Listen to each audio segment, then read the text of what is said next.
दोस्तों नमस्कार, जय श्री कृष्ण। मैं चित्रा मुद्गल आपके और मेरे अपने YouTube चैनल आपकी एस्ट्रो पर आप सभी का दिल से स्वागत करती हूँ और भगवान से प्रार्थना करती हूँ आप सभी लोग हमेशा खुश रहें, स्वस्थ रहें। मैं थोड़ा वीडियो बनाने में लेट हो गई, मैं बनाने वाली थी लेकिन बहुत सारे कई बार ऐसे कारण हो जाते हैं कि थोड़ा लेट हो जाती हूँ। लेकिन आप में से बहुत सारे लोगों के फोन आने लग गए थे तो फिर मैंने सोचा कि आपसे बात सभी से कर ली जाए। हम रक्षाबंधन के त्योहार के बारे में ही आपसे बात करने वाले हैं। अब रक्षाबंधन के त्योहार के लिए बहुत सारे कंफ्यूजन है, आप सभी को पता है और आपके इसीलिए कॉल आ रहे हैं। तो सबसे पहले तो हम बात करेंगे कि जो हम रक्षाबंधन का त्योहार मनाते हैं, बचपन से हम लोग देखते आ रहे हैं, तो ये त्योहार बहुत पवित्र होता है, ये आप सभी को पता है। तो इस त्योहार की पवित्रता को हमें जरूर ध्यान रखना है और ये बहुत सारी खुशियों का त्योहार होता है, इस सब का भी हमें बहुत ध्यान रखना है, हमारी संस्कृति का भी बहुत ध्यान रखना है। तो इन सब चीजों का हम ध्यान रखते हुए यह मानते हैं कि हम बचपन से भी सुनते आ रहे हैं कि रक्षाबंधन के त्योहार के दिन पूर्णिमा जरूर रहनी चाहिए, क्योंकि हम लोग पूर्णिमा तिथि में ही रक्षाबंधन का त्योहार मनाते हैं। जो सावन का महीना होता है इसमें पूर्णिमा तिथि के दिन ही रक्षाबंधन का त्योहार मनाया जाता है। तो अब सबसे पहली जो प्रायोरिटी है वो ये होनी चाहिए कि रक्षाबंधन के दिन पूर्णिमा होनी चाहिए।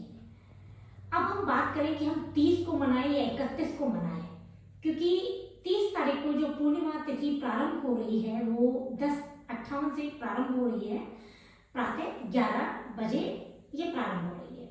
ठीक है, अब ये जो पूर्णिमा तिथि है वो 31 तारीख को सुबह 7:05 तक रहने वाली है। ठीक बात है। अब हमारी एक चीज क्लियर हो गई कि हम त्योहार पूर्णिमा तिथि मनाएंगे। दूसरी चीज, हम जब रक्षाबंधन का त्योहार मनाते हैं तो भद्रा नहीं होनी चाहिए, लेकिन इस बार जब पूर्णिमा तिथि प्रारंभ हो रही है तभी भद्रा का भी प्रारंभ हो रही है।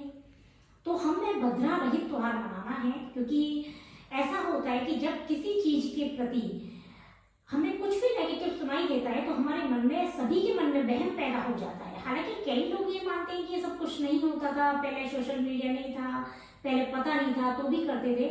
जब नहीं पता होता है तो सारे लोग कर लेते हैं, लेकिन जब पता लग जाता है किसी चीज के बारे में तो हम वो चीज जरूर ध्यान रखते हैं। उसमें से भी कुछ लोग बहुत ज्यादा ध्यान रखते हैं, कुछ लोग ध्यान नहीं रखते हैं। कुछ लोग तो मुझसे ये कहते हैं आप कब मना रहे हो, हम लोग तो तभी मनाएंगे। तो अब मैं अपनी भी ओपिनियन आपके सामने रख दूंगी। तो इस तरीके से पूर्णिमा तिथि का प्रारंभ हो रहा है भद्रा के साथ ही, और भद्रा समाप्त हो रही है 30 तारीख की रात्रि 9 बजे। तो अब हमारे साथ बहुत सारा कंफ्यूजन है, तो मैं ये बात करने वाली हूँ, मेरा मत मैं आपके सामने रख रही हूँ। मैं ये नहीं कह रही हूँ कि मैं बहुत बड़ी एस्ट्रोलॉजर हूँ, सब ज्ञान मेरे को है, बिल्कुल नहीं, ऐसी बात नहीं है। बहुत बड़े बड़े जो ज्ञानी हैं, पंडित जी हैं, एस्ट्रोलॉजर हैं, अपना सभी मत रखने वाले हैं, लेकिन ये आप लोगों के ऊपर डिपेंड करता है। कुछ लोगों को बहुत ज्यादा रिलेट करते हैं या उनका अपना अपना ट्रस्ट होता है। ऐसा कह सकते हैं कि हमें किसी पे विश्वास होता है तो हम उन्हीं की बात को फॉलो करते हैं, इसलिए मैं अपनी बात रख रही हूँ। ऐसा बिल्कुल नहीं है कि सबसे ज्यादा ज्ञान मुझे है, मैं जो करने वाली हूँ वो आप लोगों से शेयर करती हूँ, क्योंकि आप लोग मुझे ये पूछते हो कि आप कब कर रहे हो, वो हमें शेयर करो, तो मैं अपनी बात आपके सामने इसलिए रख रही हूँ। तो आप सभी की बात को महत्व दें। सबसे पहली बात तो हम अपने परिवार को जरूर महत्व दें, हमारे बड़े जो क्या कह रहे हैं उनको महत्व दें। हमारा जो समाज होता है, जो हमारा आसपास का ओरा होता है, हमारे पंडित जी होते हैं मंदिर में, हम सभी की बात सुने और सभी की बात हमें माननी भी चाहिए। तो हम अपने बड़ों का जरूर पूरा ध्यान रखेंगे कि उनकी बात को ध्यान रखेंगे। तो अब आप लोगों से मेरा ये कहना है, क्योंकि हमारे यहाँ जो पूर्णिमा तिथि के दिन रक्षाबंधन का त्योहार मनाया जाता है उस पे हम सब लोग घर के सौन जमाते हैं। ठीक है, फिर हम घर के सौन जमाते हैं, हम लोग व्रत भी रखते हैं और अपने भाइयों के राखी बांधने के बाद हम लोग भोजन ग्रहण करते हैं, खाना खाते हैं। ऐसा हम सभी लोग करते हैं। कुछ लोगों के यहाँ ये सब चीज करते होंगे, कुछ लोगों के यहाँ नहीं भी करते होंगे, लेकिन मैं अपनी बात रख रही हूँ। तो आप लोगों से मैं ये कहना चाहूंगी कि आप लोग 30 तारीख को भी रक्षाबंधन का त्योहार मना सकते हो और 31 तारीख को भी रक्षाबंधन का त्योहार मना सकते हो। आप 30 तारीख की 11 बजे से लेकर जब भद्रा लग रही है तो हम उस बीच में हम राखी नहीं बांधेंगे, और कुछ लोग ये कहेंगे कि अभिजीत मुहूर्त में हम बांध दें, तो आप कर सकते हैं वैसा भी, जैसा भी जिन लोगों की आप बात को मानते हैं जरूर आप उनको फॉलो करें। मैं पहले भी कह चुकी हूँ। तो हम लोग रात को 9 बजे के बाद अपने भाइयों के राखी बांध सकते हैं। अब इसमें मैं क्या करने वाली हूँ या मैं अपनी फैमिली को क्या बोल रही हूँ, क्योंकि आज सुबह ही मेरे भैया का फोन आया, क्योंकि हम लोगों की बड़ी फैमिली है, मेरे हस्बैंड 8 भाई बहन है, तो मुझे हमेशा ये ध्यान रखना पड़ता है कि मैं अपनी फैमिली का जरूर ध्यान रखूँ। तो अब छुट्टी की बात करें कि कब छुट्टी रह रही है, तो 30 तारीख की छुट्टी रह रही है, तो हम ऐसा कर सकते हैं इस दिन कि जो हम 30 तारीख को, क्योंकि पूर्णिमा का हमें प्रारंभ तो मिलेगा, तो पूर्णिमा का प्रारंभ मिलेगा, तो हम सोम पूर्णिमा तिथि से जैसे ही प्रारंभ होगी, भद्रा प्रारंभ होगी, उससे जस्ट पहले हम अपने घर के सोम जमा सकते हैं, है ना। जब भद्रा प्रारंभ हो उससे पहले हम घर के सोम जमा सकते हैं। आप बहनें जो हैं व्रत रख सकती हैं, फलाहार कर सकती हैं, भूखी नहीं है, क्योंकि तबियत का हमें पूरा ध्यान रखना है।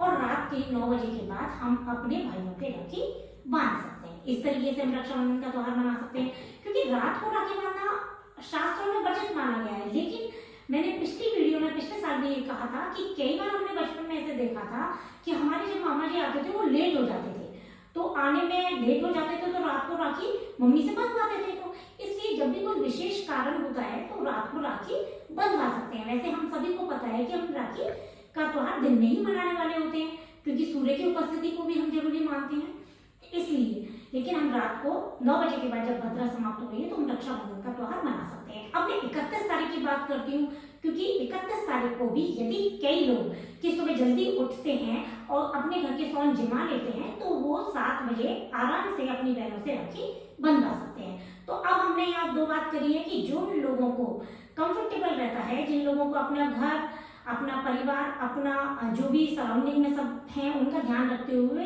वो 30 तारीख को भी रक्षाबंधन का त्योहार 9 बजे के बाद मना सकते हैं, अपने भाई बहनों के राखी बांध सकते हैं, बंधवा सकते हैं।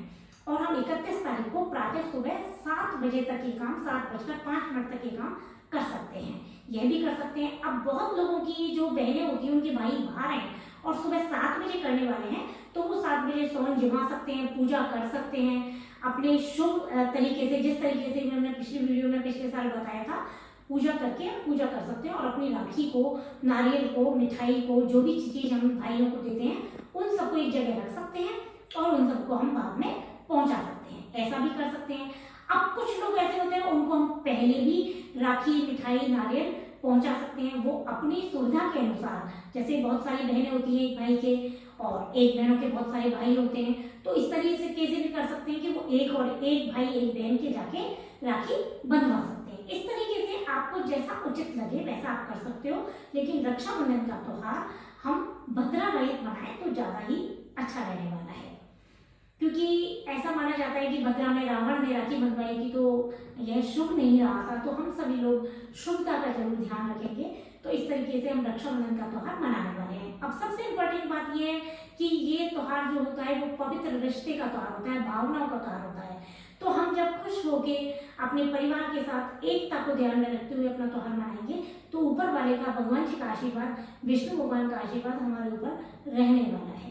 तो इस तरीके से आप सभी भाई बहनों को रक्षाबंधन के त्योहार की बहुत ढेर सारी शुभकामनाएं। मैं थोड़ा सा इस त्योहार के लिए हमेशा ये कहूंगी कि रिश्तों को प्रायोरिटी जरूर दें, भाई बहनों के सम्मान का, प्यार का जरूर ध्यान रखें, क्योंकि यही आपकी एक दूसरे की रक्षा करता है।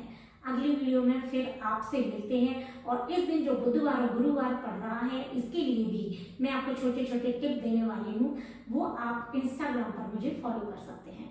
तो अगली वीडियो में फिर मिलते हैं दोस्तों। नमस्कार, जय श्री कृष्ण।